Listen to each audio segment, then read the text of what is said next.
এই রাজ্যে চূড়ান্ত জঙ্গল রাজ চলছে। কখনো কি এই কথাটা একজন সাধারণ মানুষকে রাজ্যের মুখ্যমন্ত্রী মমতা বন্দ্যোপাধ্যায়ের চোখে চোখ রেখে বলতে শুনেছেন?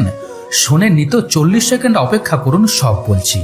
এই রাজ্যে বিক্রি হয়ে যাওয়া হাজার হাজার বুদ্ধিজীবীদের মধ্যে মাথা উঁচু করে অন্যায়ের বিরুদ্ধে রুখে দাঁড়ানো একজন প্রতিবাদী শিক্ষিতা নারী হলেন কলকাতা বিশ্ববিদ্যালয়ের উপাচার্য শান্তা দত্ত, যিনি কখনোই কোনো নেতা মন্ত্রীদের চোখ রাঙানির তোয়াক্কা করেননি।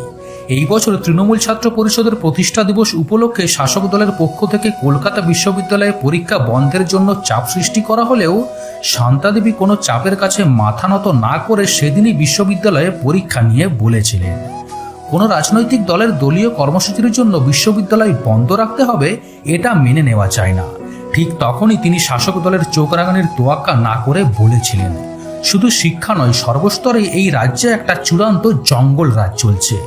তাই তো কলেজগুলোর মাথায় পরিকল্পনা করে শিক্ষাবিদদের বদলে অশিক্ষিত নেতাদের বসিয়ে শিক্ষা ব্যবস্থাটাকেই ভেঙে দিচ্ছে এই সরকার।